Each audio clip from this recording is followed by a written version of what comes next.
guys, welcome back to the Limitless Conversation with you, Fela. My name is Ukaiya Fela, and I am your host. Thank you so much for coming back. We are back with another episode, another good one, with one of my favorite people. So before I do that, I want to encourage you to please remember to like the podcast, comment, leave a comment, just engage with us in today's conversation. And please do subscribe if you're watching on YouTube. And if you're watching on any podcast audio platforms, please do follow the podcast and also rate it. Give us a 5-star rating because I think this is worth it. So thank you very much. Thank you as you do so. Today on the podcast, we are going to be discussing an interesting topic, and I'm not here alone. I have a guest today. She is a sister of mine. She's a born-again child of God, a young person who is career-driven, who is ambitious, and who loves the Lord. She is a business analyst. Her name is Lutho Matiwane. Girl, hi. Hey girl, hey. Hi. How are you doing? How are you feeling? I'm doing all right. It's been a long day of work, but I'm feeling good. Excited to have this conversation with you. As always, always nice chatting with you.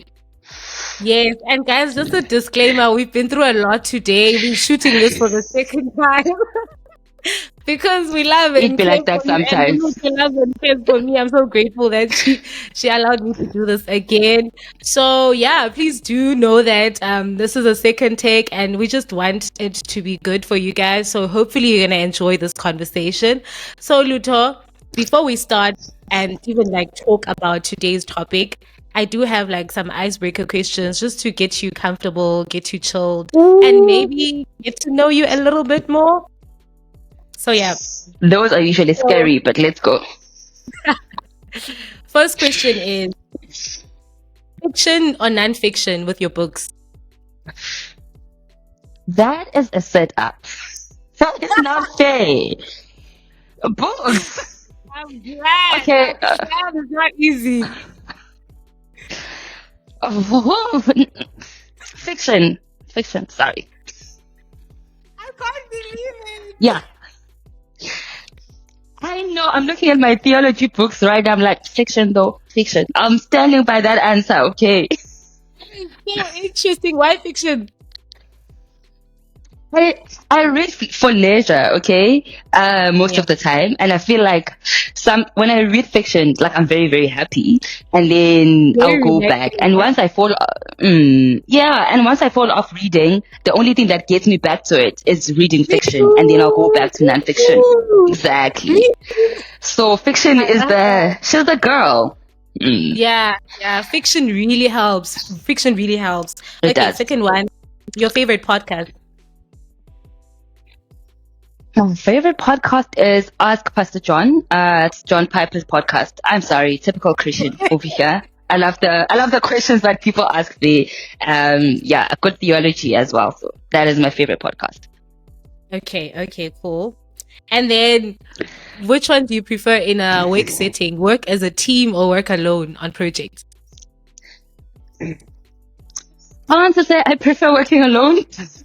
In my career, that never happens. So, yeah, no, that's not a thing. You never work alone. Yeah, it's impossible. So I think I've learned to love working as a team and just navigate that whole situation. But if it were up to me, give me my little corner, let me do my job, leave me alone.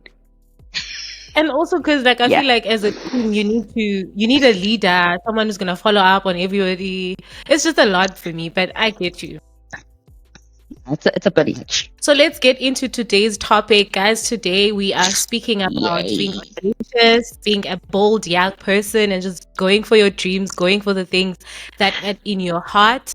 And before we do that, I do want you, Lutho, to take a moment, just to tell us about yourself, who you are, and how you became this audacious person that you are today. Apparently, I'm audacious. Apparently, but firstly, thanks for having me. I do not take it lightly.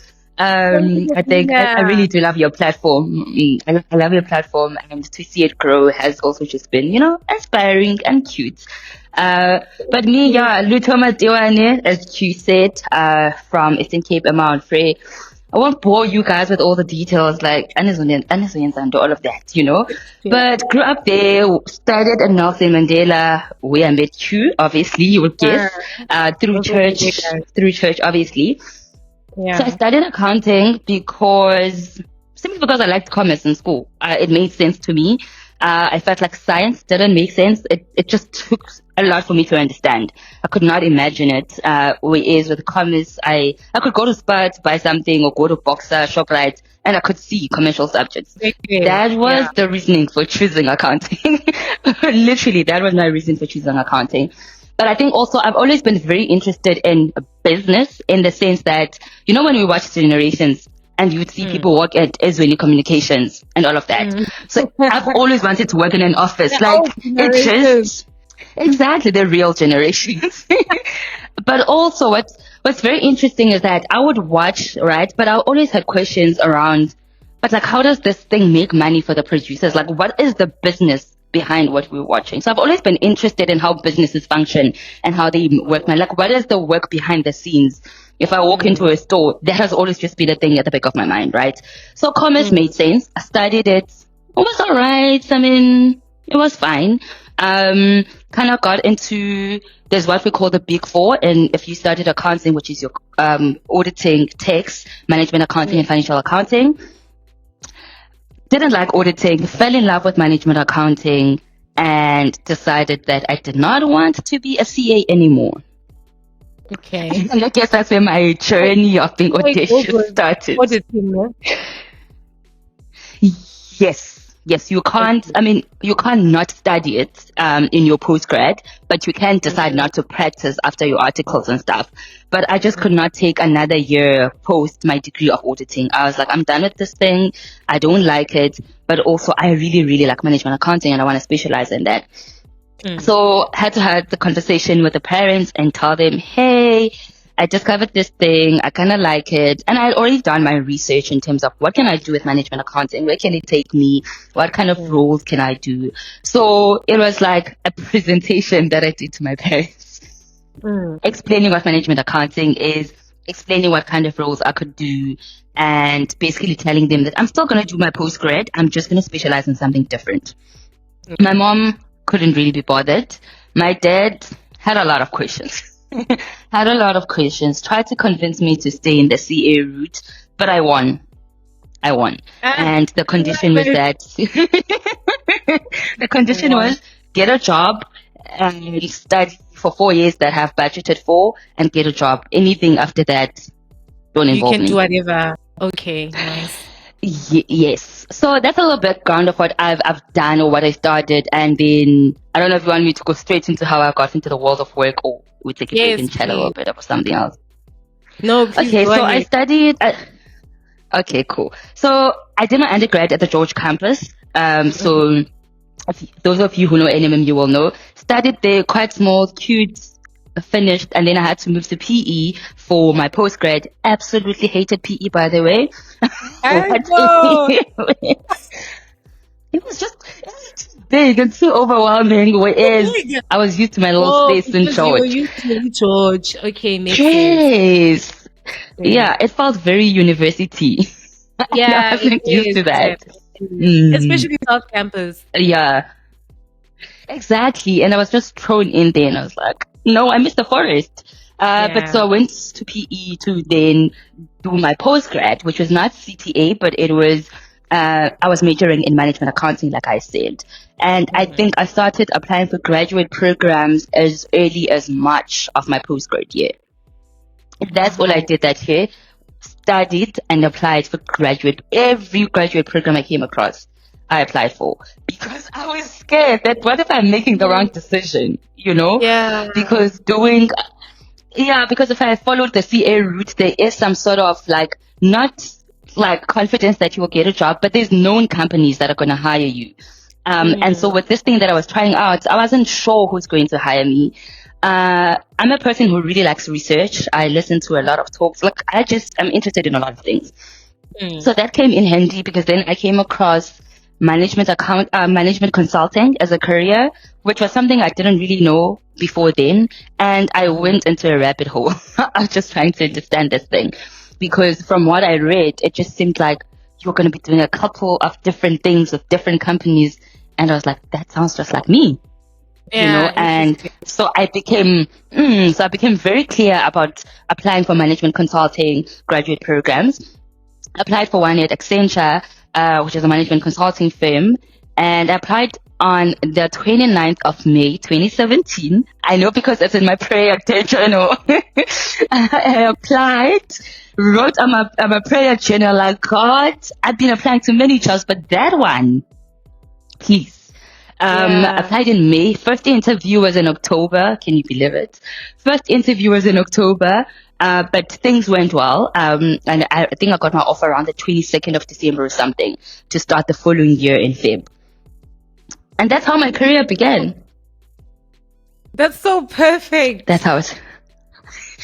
It sounds perfect. It wasn't. Yes. A lot of other interviews in between that had me crying, but do you know, like, I'm thinking that, for me, I don't know what it is, but I feel like in varsity, I never really maximized on all the knowledge that you could get. Like, for instance, like when I listen to people talk about the things that they were doing in varsity, I'm always shocked. Like people who say they started internships while they were in varsity, I'm like, how did you think of that? Like, nah, I was literally what are you doing, man? I'm not going to that's the problem. It's a joke, but it's a whole joke. I guess that's what was going on because I'm always when I was in varsity, I was actually I started like being a backup singer, recording things for people. And I'm like, these things they intentions never crossed my mind. So I think that's really interesting. Yeah, but what you're saying, how your mindset was, I think it goes back to, how I explained that my interest as a child already was around business. So I think our interests kind of also determine the kind of things that we will pursue in whatever season of life we're in. Yeah. So because you were creative and you liked singing, that's how your mind was set up, right? Yeah. It's not like you were not doing anything. You were just doing something different. But if we both look at it, we were doing the same thing, but it's just in alignment with what we are interested in. Actually, very, very, very true. Actually, very true.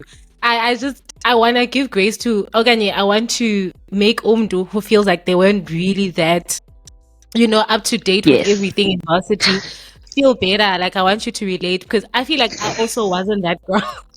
I wasn't that girl. And whenever I listen to people, for instance, when I listen to Uzizi Pomuloko, she likes saying that, she was doing a lot in varsity. She was doing working. I'm like, wow, guys. So not all of us are going to be like that, but it's fine. It doesn't mean, you won't find your way. Exactly. Everything. It's just varsity. It's not that deep. Now, you like saying that. And I guess it's a good thing. Like, it's a good thing not to take life like that. Because I think the other thing is like taking life too seriously is very stressful. It can be. It can be. Okay, cool. Yeah. Okay, so to get into today's topic, first question I want to ask you, having shared, your journey and all of that, for me, having watched you from afar, I've gathered that you are like audacious, which means like you go for the things that you want, and for someone who is listening to you or watching you now and is struggling to do that, how would you say confidence is a very important factor into like being audacious or being bold? Because I think sometimes people not believing themselves and not even trusting themselves to say, some people don't trust even the fact that these are their interests, you know, like you don't trust Yeah. whatever's in your heart, you don't trust whatever's in your mind. How do you maintain that confidence for you to go after those things that you like? Yeah. So I think confidence is something that is built, right? Mm-hmm. I think that becomes very important to know, because I think some of us have this understanding that certain people are born very confident and it's just in them. And it's this character trait that, you know, if you don't have, you don't have. But confidence is built, right? And unfortunately, it's built by taking the steps and making the decisions.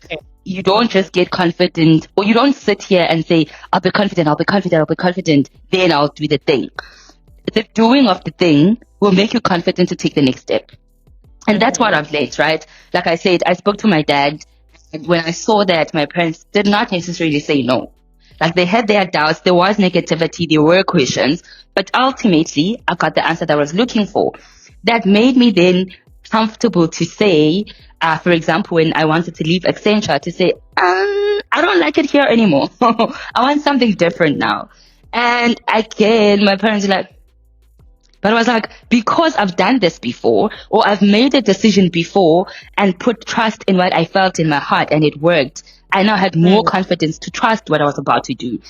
And it went on like that. You know, I've changed jobs quite a lot. It's giving job hopper, but it's because of those decisions. It's because I really you build confidence by making the decisions. You also build confidence by trusting the voice that you hear, right? Just if for example I say to you, okay, I started this job, I liked it at that time, and now I'm tired. And it's fine, you know. People always says to me that I make every job like the best thing in the world. But that's because at that point in time, that's what it is to me. You know, I won't lie. Yeah, so build confidence by making the decisions. Confidence won't just be built by you thinking. If you need confidence to speak up, speak at family gatherings, speak amongst your friends, speak at church. Then when the bigger platform comes, you'll be confident. That's the only way to build confidence, unfortunately. And being audacious requires that confidence. Being confident in what you hear, being confident in the decisions that you make, being confident in what you have to offer in a space. So the only advice really is build it step by step. Be confident. So do it. It's like building a muscle, for instance, or a skill. Yes, or absolutely. You do it over and over again, and then it really starts working. Yeah. And also, can you also speak to Lendo of, you know, a support system? Because some people don't have a strong support system. They're all alone. They have these things that they want to do, but the people who are their support system don't really trust that. Some people are parented by parents who like dictate, you know, their approach to things is like, no, just do this. I said do this. Don't do that. Full stop. So how do they tackle, you know, going after things that they want or being audacious in those situations? Yeah, I think there's two ways about this. So you mentioned the example of parents, right? And unfortunately for most of us who come from Black communities, it's that our parents don't necessarily understand these new things that are happening, these new careers and these decisions, and even companies. You know, my dad and I fight over what company do you work for. So all these things, they have specific companies that they have specific companies that they want you to work for, or that they've imagined you working for, and what career path you need to follow. And what we need to understand is that parents are not coming from a bad place. Your parents definitely want you to be successful. And they're working with the knowledge that they have. They're working with the expectations and the limited access to knowledge that they have, because they also have an understanding of success and they define it a particular way. And because you're their child, they're going to want to impose that on you, not in a negative way. So it becomes important to firstly, like, sit down with your parents and try to make them understand. You can't expect, for example, your parents to understand that I'm a YouTuber and that's all I'm going to do. Right? They don't even understand. They don't watch YouTube, you know. When I open a vlog in front of my mom, she's like, why are you watching people fry an egg? What is going on? You see? So be patient with your parents. Take them through what it is that you want to do. Make them understand where the value is and how it really isn't different from what they want you to do in terms of it making you successful, in terms of it being a career. And also just give them grace. give them grace, ask them and say, can you give me a year to demonstrate how this thing can work? Right? So that it becomes that thing that is negotiated. Don't be disrespectful. Don't cut off your parents and all of these extreme things that people say do. We are Christians. We are Christians over here, so please. So there's that. I think from a parent perspective, that really is the only way to try and manage parents. Demonstrate the value of what you're doing, and I think they will also grow to trust you and trust what it is that you're doing. And then outside of that, try to create your own support system of people now who understand what you are doing, because what you will see is that will help you be able to demonstrate the value quicker to your parents. So your parents don't understand, fine. You ask for a year, they're like, okay, let's see. And then get a mentor, get into a community that does what you do, so that you are quickly able to demonstrate the value to your parents. Because otherwise, your parents will come back in a year and say, okay, where's it? And then you have nothing to show. Yeah. So yeah, that's all it is. Yeah. Oh, I'm so happy you mentioned the mentor thing. Lutho, how do you get yourself a mentor? Guys, like, this is something I find very difficult as well. It is. Like, it is. I don't have a mentor. Just say, disclaimer. No, I'm dying because I'm like, thank God she has a mentor. She just mentioned it. Okay.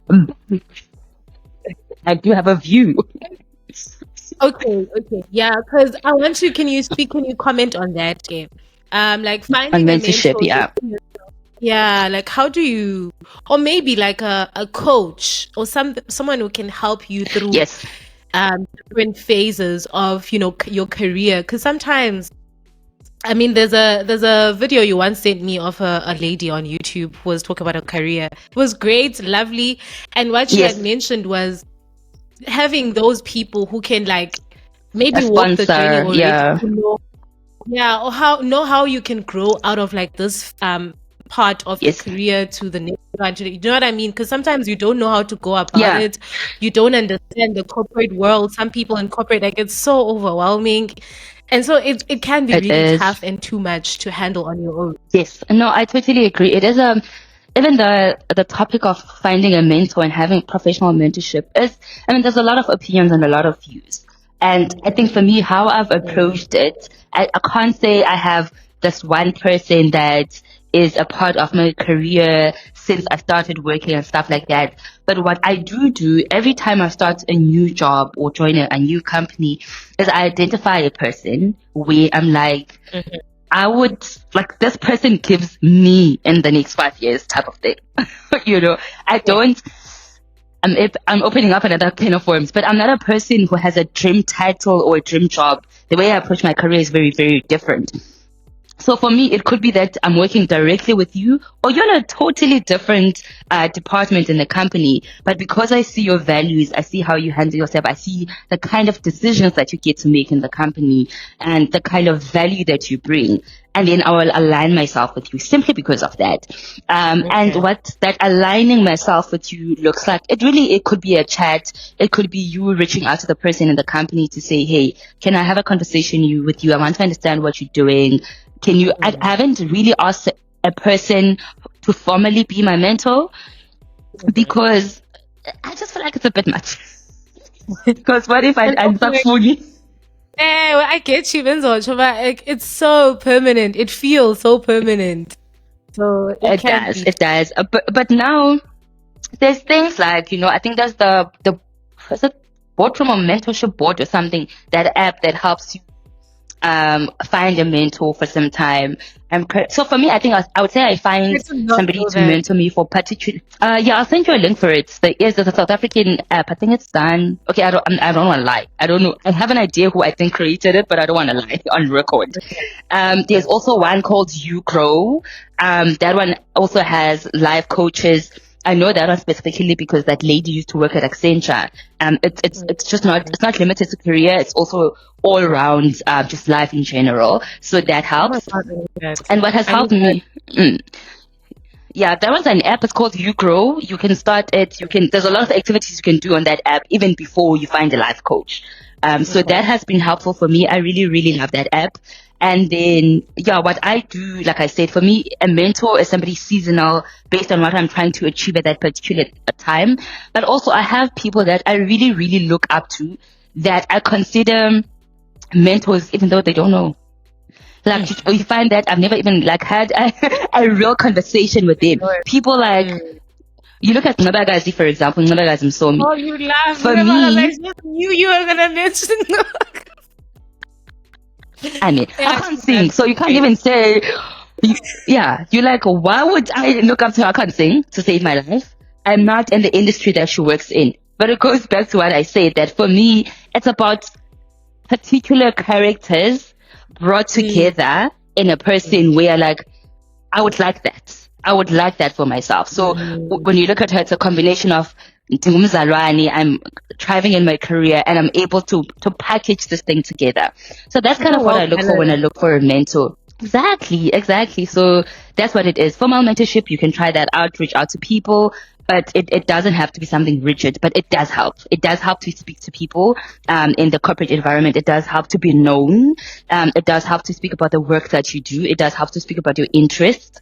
So that you are known and people can remember you when there's a job to be done or an opportunity. People can reach out to you and say, hey, I know you once mentioned this and that. So it's really up to you how you want to approach the mentorship thing, but do have a community. Okay, I love that. And like, what would you advise people who sort of feel like they're stuck in the same position in terms of their careers?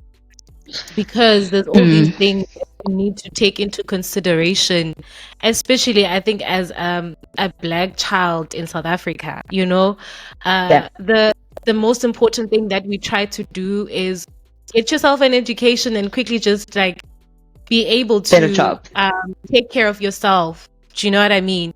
So that, parents can, take care of the next child. Because, there isn't enough money in this country.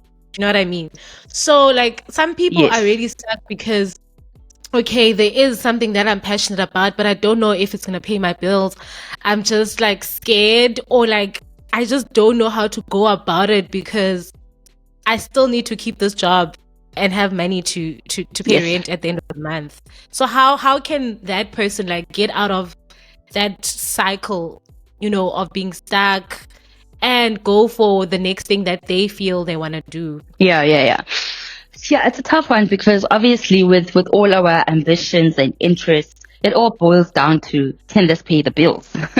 Ultimately, because we're not trust fund babies, unfortunately for us.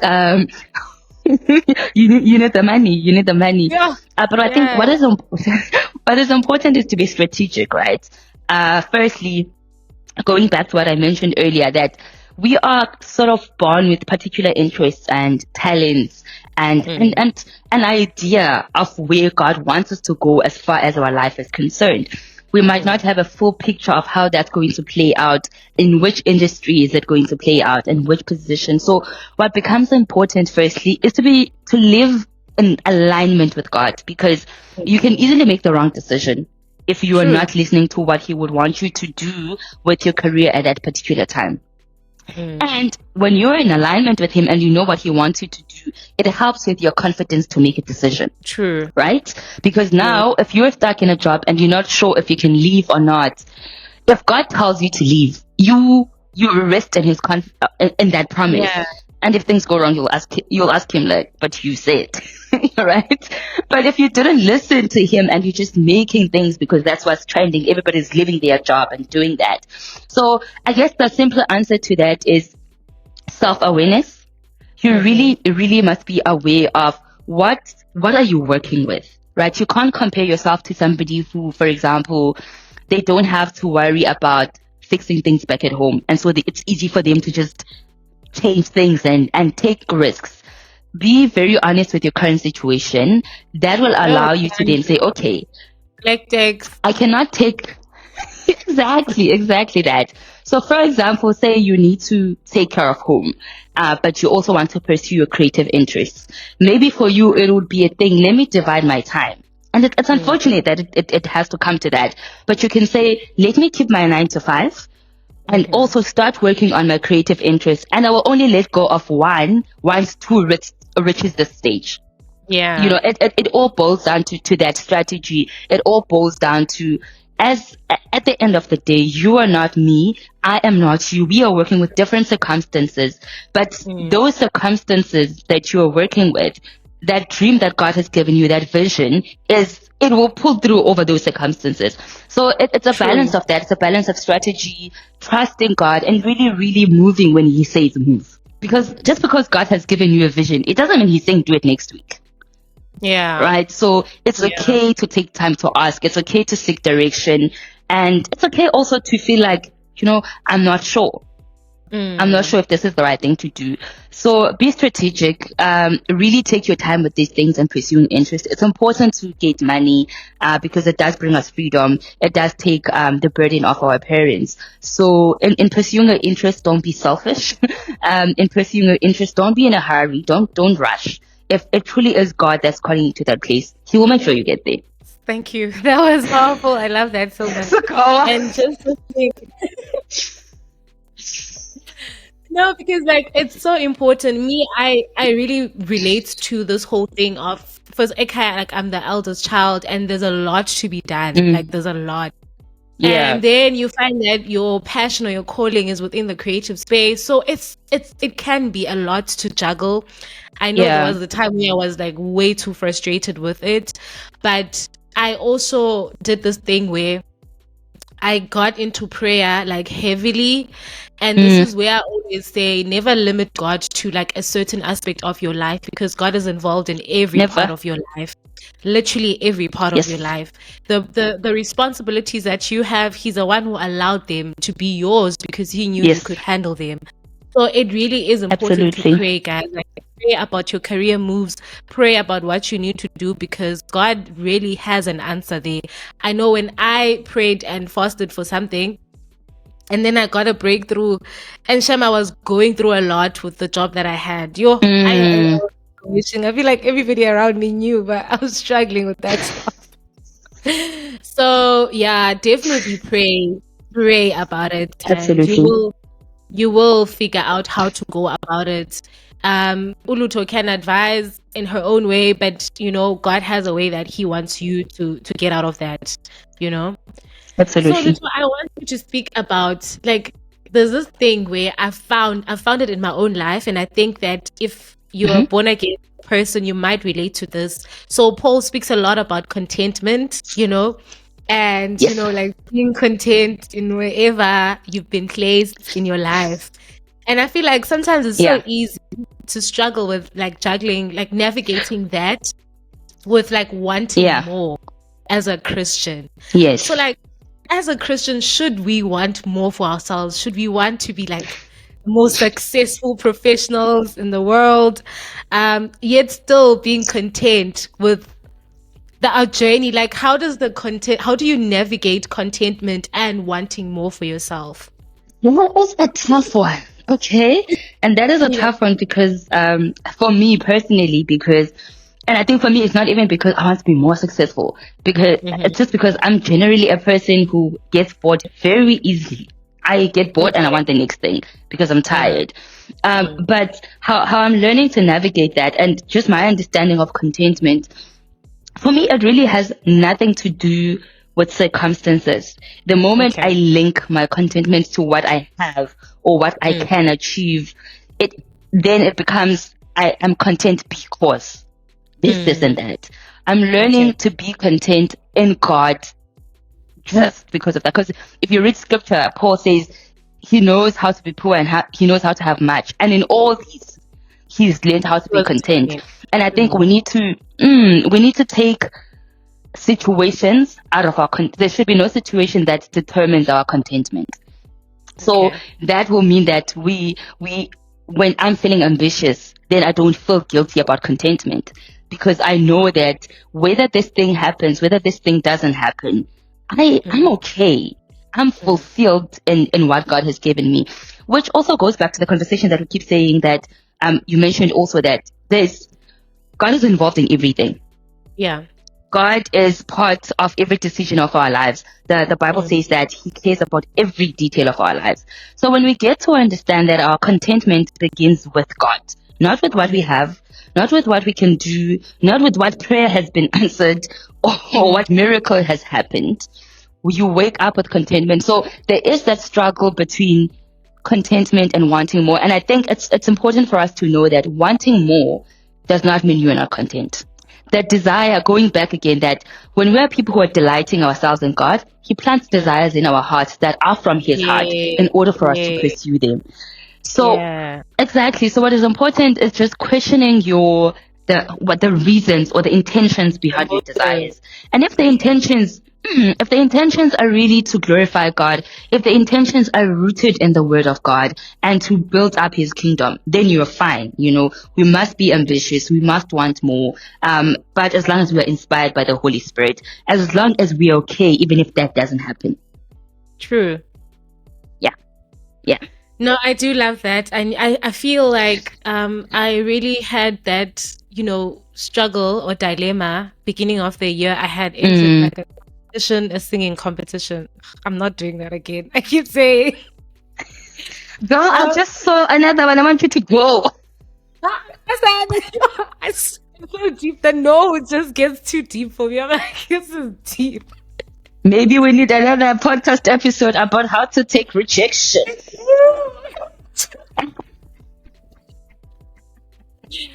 So for me, it was a thing of, there's a time where, like, sometimes we can want the things that God has placed, the desires or the godly desires in our hearts. There's a time where you have to guard against wanting that more than you want God Himself, you know? And then you find that, hey, there's this like struggle with, am I content because of these things, or am I content even before I like get to these things or chase regardless of these things? Yeah. So it is a very important thing to be able to figure out as a child of God, because you can get carried away and then leave the love for God behind, and you don't want that. So absolutely. Definitely. So, okay, Lutho, before we're going to wrap up, but before we go, I want you to, like, can you share with us, like, one maybe important lesson that you've learned in your journey of, like, being bold, being courageous, like anything that you want to leave us with? A lot of my audience is people in varsity, people about to leave varsity, and people are starting out in their careers. So it's just like maybe one lesson. One lesson, that's 20 million. I think from a career perspective, I'm going to take it from there. I've been around quite a bit in my little career journey, and I think it's very important. But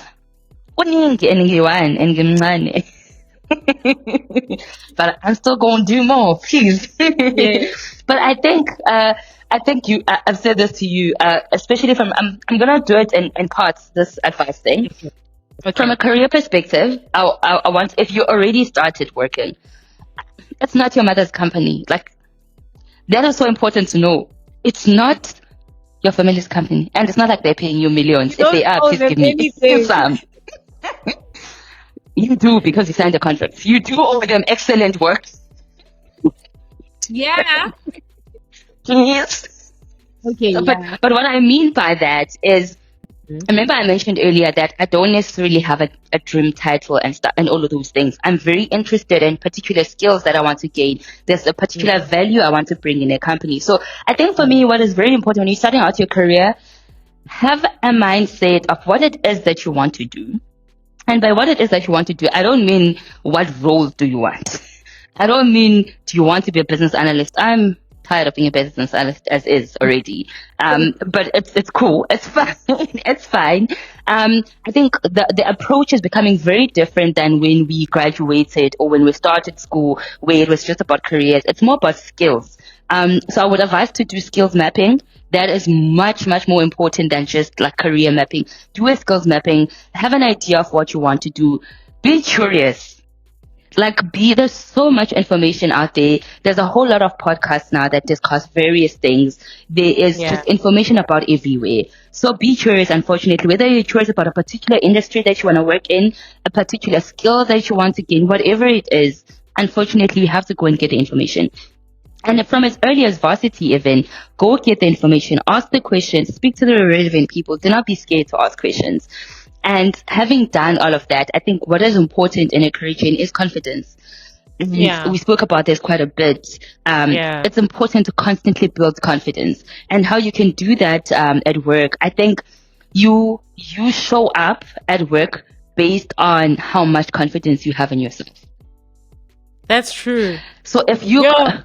so if you're constantly saying no, to presentations, that shows us what you think about yourself.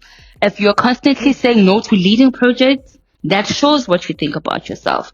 So the sooner you start saying yes to these difficult things, the easier it's going to be, and also the easier you're going to build your brand, I hate saying that, within the company or within the career that you're trying to build. So confidence is going to take you places. But obviously, the most important thing, having said all of that, it's listen to the leadership of the Holy Spirit. And all that I've done and all the changes, I've worked in consulting, like I said.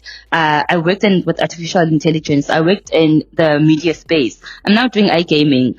And it's all things that I never particularly dreamt of or had a plan to go to.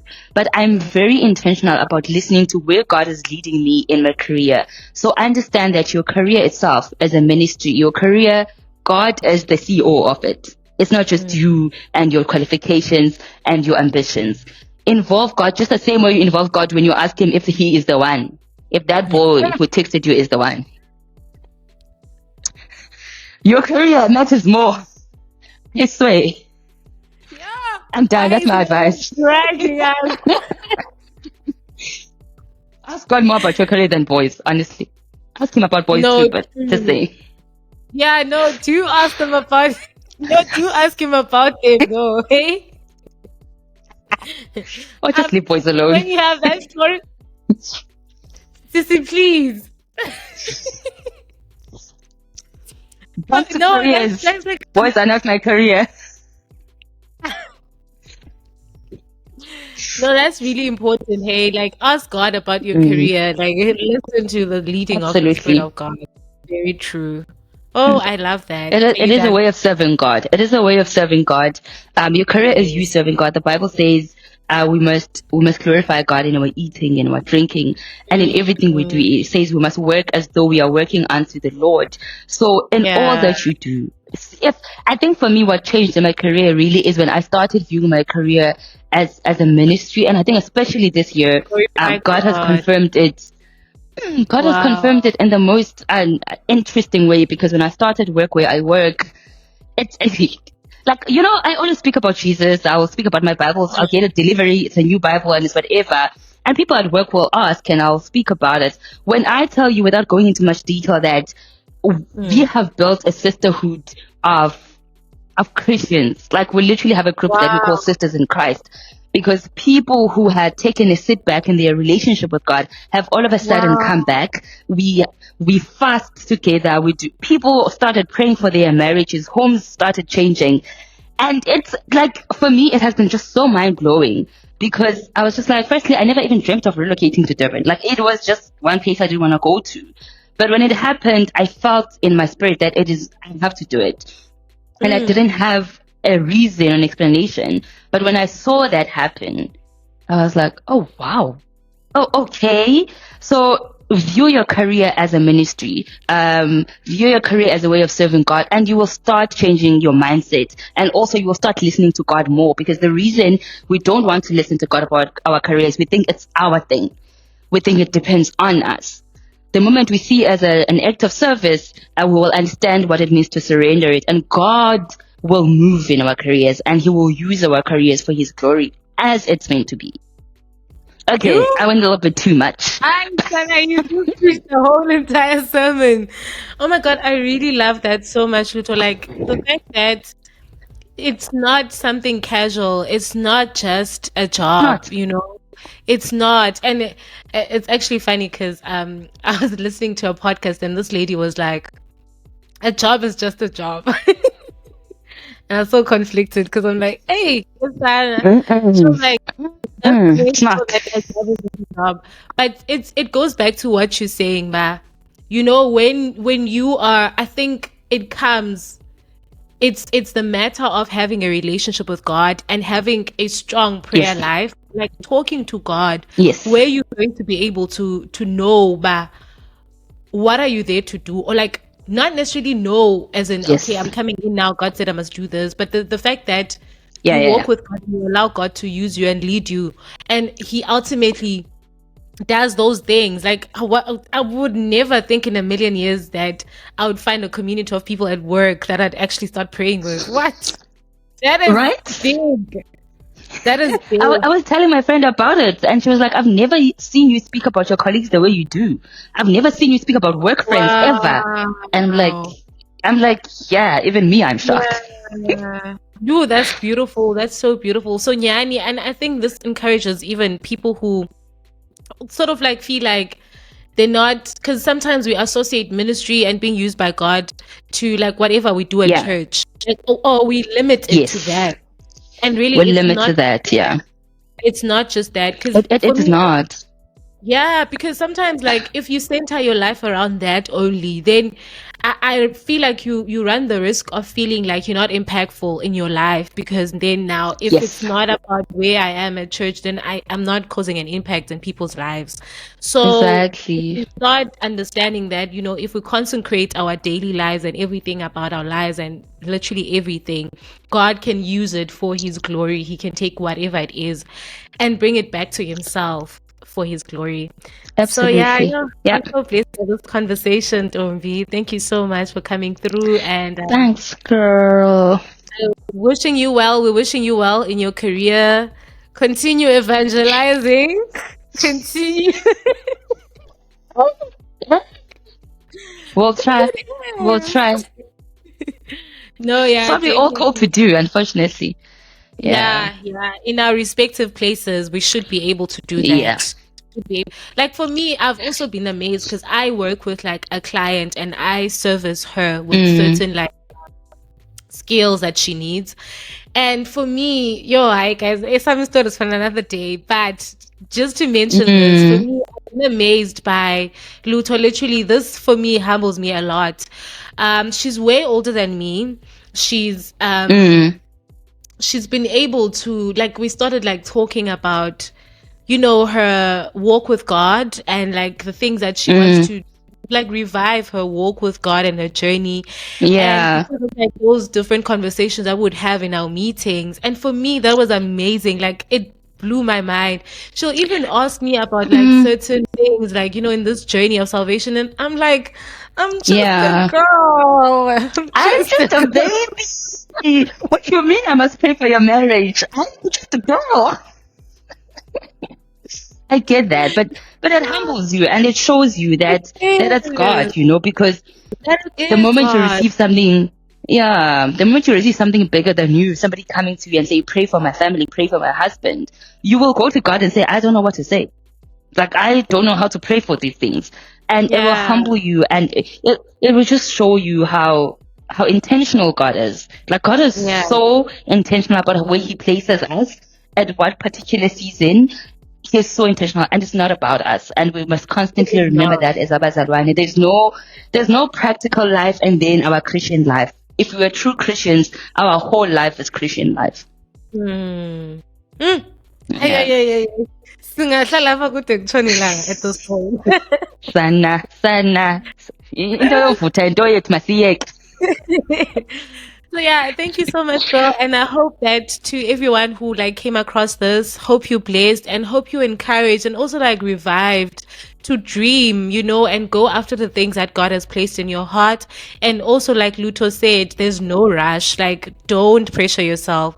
Take it one step at a time and you'll be able to navigate all of it with God, the very same person who's planted those things in your heart. Yeah, so just trust him and let him do the thing. So yeah, we'll see you on the next episode, and hopefully Uluto is gonna join us again. There's so much to talk about, not just career. So hopefully, we'll see.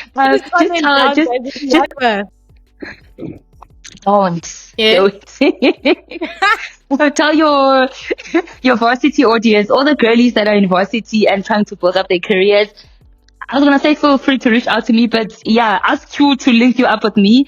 we can chat about careers. Very Yes. passionate about it. Please, or you're starting out your career and you just want to chat more about that, please feel free to reach out to you or leave a comment, whatever, because I'm not on social media currently, so that's a bit tricky. You're not. But it's fine. These are live careers. At some point, people were asking me about you and where you are on social media, right?